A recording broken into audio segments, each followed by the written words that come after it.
Okay, this last section is just going to be a panel discussion in reference to our graduate school experience. This is to give you more insight of graduate school or programs that you may be interested in pursuing. What we're going to do is we have a number of questions we already pre-asked each one of us about graduate school, and we're going to share some experience and some knowledge in reference to graduate school with you. All right? And whoever would like to go first. James, would you like to cover that information about the last set of questions first? Sure. In particular, we were talking about funding for schools in terms of assistantships, and if there's anything else, please add in. But earlier we heard about different types of funding as far as fellowships and of that nature. But for some schools, I thought it was important to know that in some of the state schools or the different areas, there's assistantships that you can get that will pay for your funding for your. And this is usually in the master's level, and that'll pay for your schooling and give you a stipend upon joining that school. Now, there's things to consider with that in regards to how you're living, where you're going to school at, how much money you're going to need to live on, because the $200 stipend that they give you for an assistantship is not going to be enough for you to go to school full time and live on. So that sometimes indicates taking out loans, which is why sometimes the best choice is definitely to go PhD route if they're giving you money to go to school. But just letting you know that there are situations in which if you are taking a master's degree program, that you can get an assistantship to do that, especially for specific areas like the Masters in Social Work in particular. You can do a lot with that in the field as opposed to going to get a PhD in that, and that's more towards teaching and research. So you become a Master's in Social Work, you get licensed as a counselor, and sometimes that might be a better path for some people. So just wanted you to be aware of that aspect of graduate schools. Want to share your experience? Sure. I can go first. So I waited to go to grad school for many, many years after I earned my bachelor's degree. One was I wasn't sure what I wanted to do, and there's nothing wrong with that. And I know sometimes, too, you can go to graduate school and then go back again for a different master's or PhD after. So I waited because what happened was the counseling program here at Pitt closed the year I graduated. So I didn't know what I wanted to do. So I took my time. And then I ended up going to get my Master's of Library and Information Science. And I was working here, so I went part-time.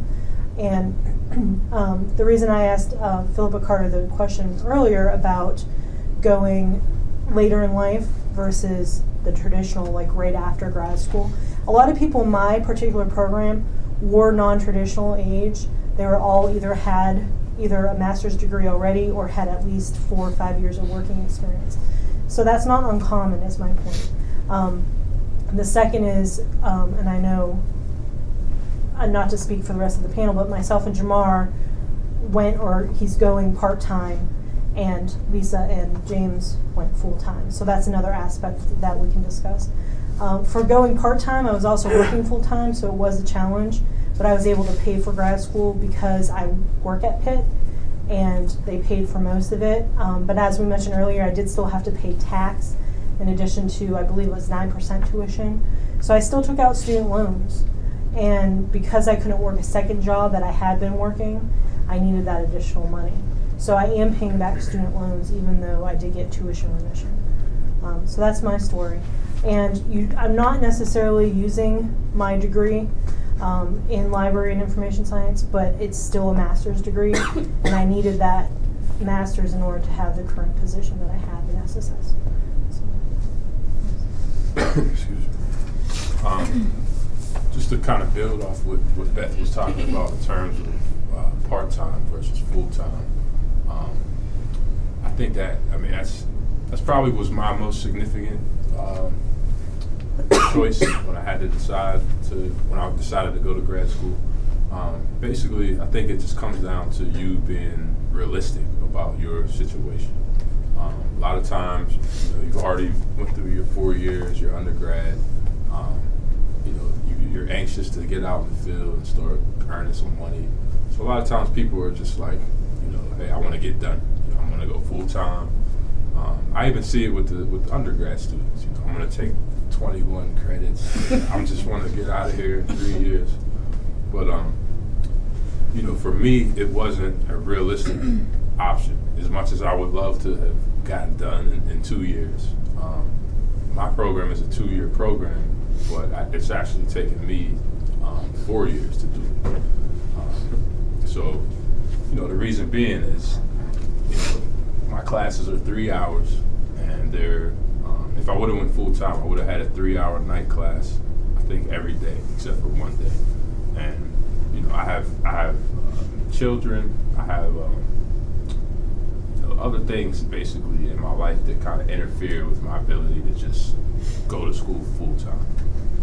And I knew the effect that would have on me if I tried to force it. I mean, I probably could have had people help me out and things like that, but I knew that I would have been burnt out basically if I went full time. So it just comes down to making that sacrifice. Like, I got to put in 2 extra years. While I see the other peers in my program come in, and I mean, there's students that came in the program after me and they graduated, and I'm still in the program. But it's just a sacrifice, and I think that it has allowed me to do better. I mean, I've only had 2 classes to focus on the whole time, and if I had maybe 4 classes, maybe I don't do as well because I can't concentrate on 4 classes on top of my duties other than school. And it goes quick. I mean, when I started, I was like, man, I'm going to be in school for the next 4 years, like doing these night classes. This is going to be dreadful, but it really goes fast. It did go very fast. I can't believe that I'll be done next month. I feel like I just started. So it goes fast. Don't overwhelm yourself by thinking about the end. Just go through the process and enjoy the process. It'll go by fast. As will your undergrad degree. And I just wanted to add another thing that one of the reasons I waited so long too is I wasn't the best undergrad student, and as we already said, you have to find a grad program that's the right fit for you. So I took courses over time, post-baccalaureate courses, so I brought my GPA up, but they still look at the GPA that you graduated with in my program. So I was entered into graduate school provisionally. Not every program lets you come in provisionally, but that means I had to maintain a 3.0 my first year, or else I would have gotten kicked out. But usually you want to have that anyway in your grad program. If you're not getting A's, then there's usually a problem.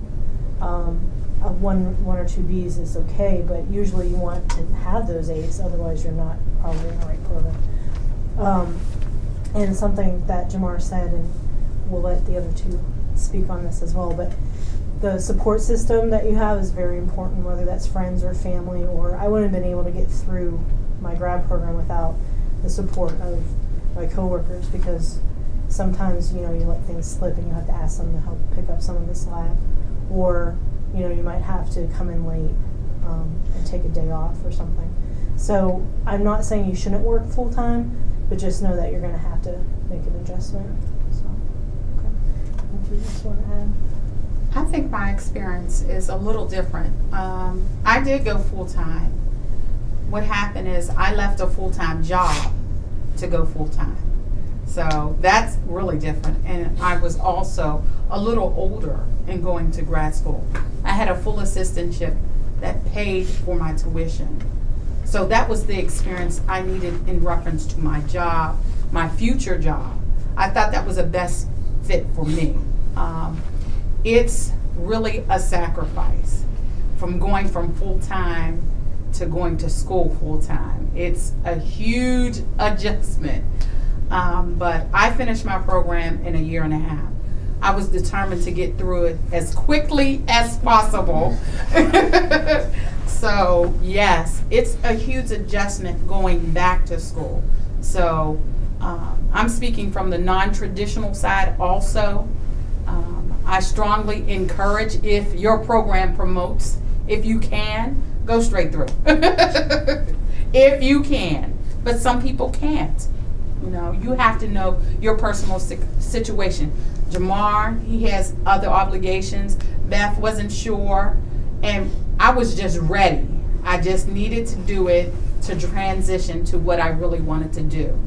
So you have to know what the sacrifices are. And you have to choose the program that is best suited for you. That's so important. My program was a hands-on program. So part-time would have not have worked. It would have been very difficult for me to do the things that I did and go part-time. It was just difficult. So I knew I had to sacrifice my full-time job in order to go to school.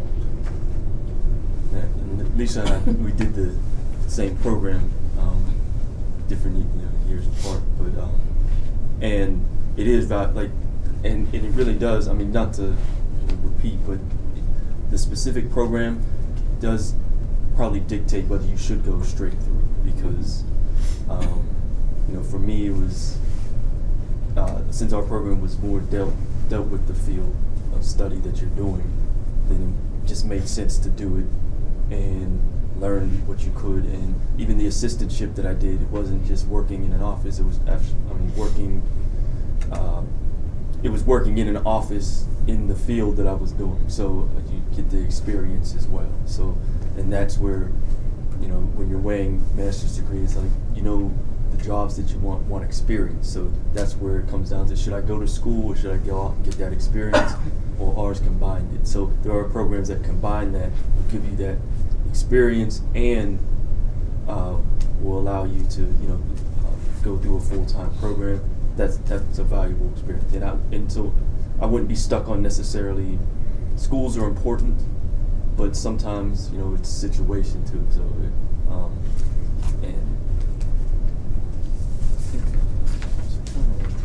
I just lost it. But I think that hands-on piece is important no matter what you're doing, because you can talk about children, like for my example, you can talk about programs for children as often as you can and present them like I could present to you a story time for children, but actually doing story time for children is very different than just doing a PowerPoint presentation about it. So I had to do an internship, which I loved. However, when it was actually my turn to actually do the story time, it was, quote from my supervisor, the worst story time ever. Not meaning me, just the circumstances. And she put that as a compliment in what she had to write up to my advisor, because what happened was we had twice as many kids as we usually do, so there's 30 toddlers running around. We had one child who eventually was asked to leave because he was so obnoxious and the mother would not control him. And we had someone vomiting in the corner. So you have all of that combined, and I just kept going with the story time. What are you going to do? So my point is that you guys can study and talk about theory and all these things no matter what your degree is. But whether that's working closely with a faculty member in the field, or actually in a lab, or doing research with someone, and these practical hands-on things, I think that's what I will look for in a program personally. But and Lisa and I were talking about this yesterday.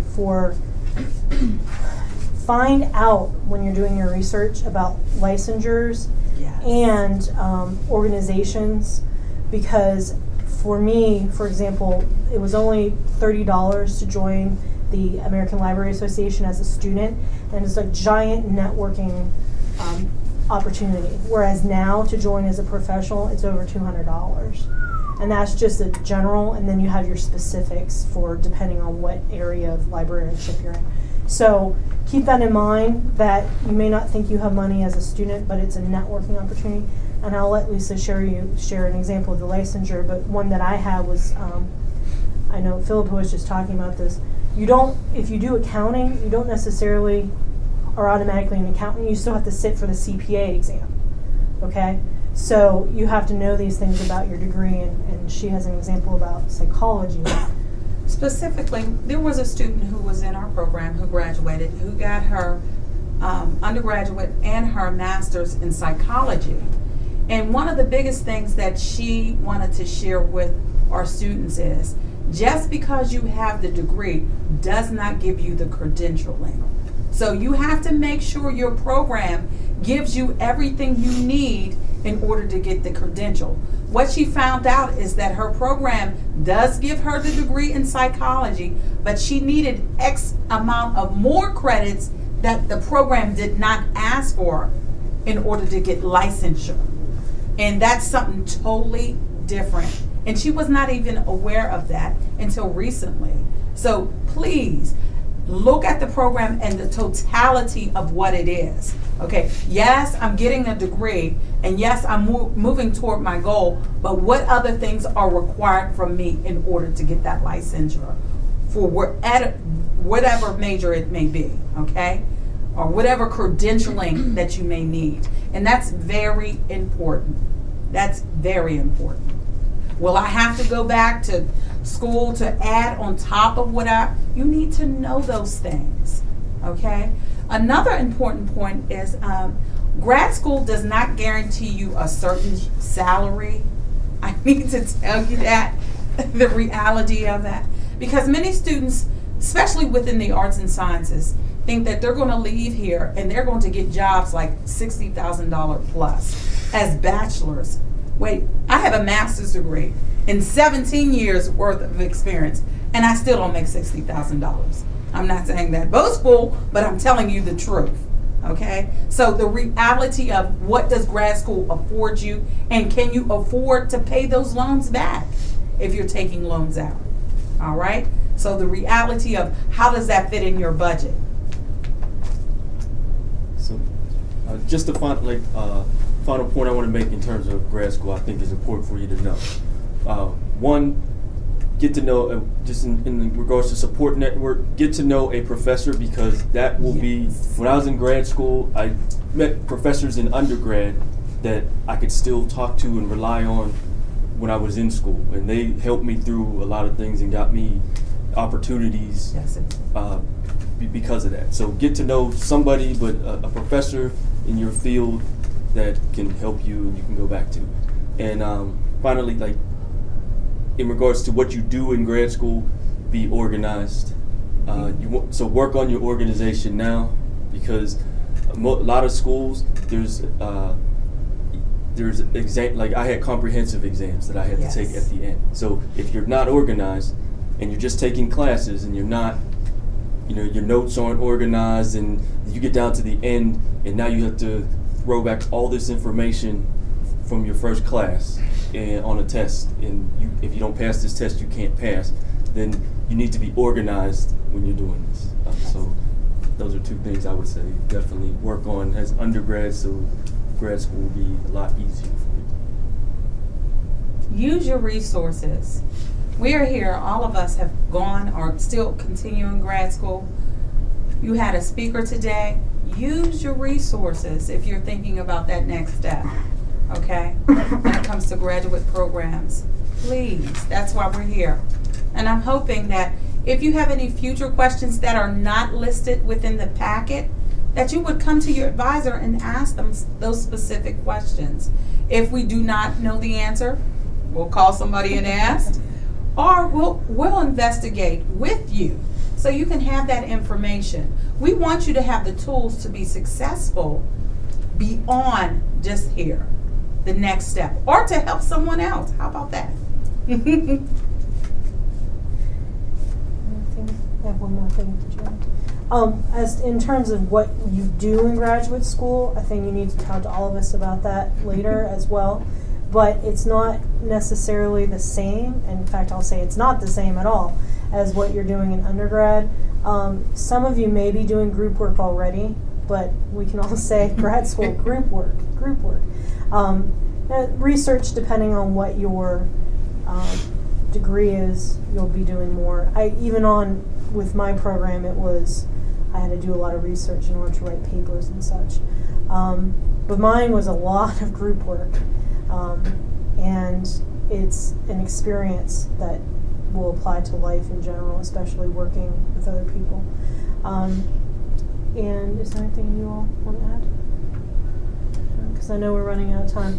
But just this is a sidebar about technology. We do have a clicker, meaning for your PowerPoint slides, you will be able to advance the slides automatically. And if you want to send them to us in advance so that we can load them, that's fine. Otherwise, please save them to a USB or something, just in case our internet is down for some reason. Okay? Do you guys have any questions for us? Kevin? Or a PowerPoint, could we come in like a couple days early to make sure everything works with the connections? and Sure, stuff? just let one of us know in advance so that we make sure that the room is available. Okay. But yeah, absolutely. Doria? Are we supposed to dress business casual? I would say yes. Like you're giving a Presentation. As far as the order goes, once you all get here, we'll pull your names randomly from a hat and let you know what order you're going in. Also, for the TBA section, you have to be ready to do your PowerPoint presentation and present your portfolio the week of. Up until Wednesday, you can do your presentation as long as there's no one else scheduled, but you must do your PowerPoint presentation for us up until the day of, which is the 8th, right, of April. You have until April 8th. So please schedule that with us as soon as possible. Any other questions? We will have food. Thank you for your time. Thank you, everybody.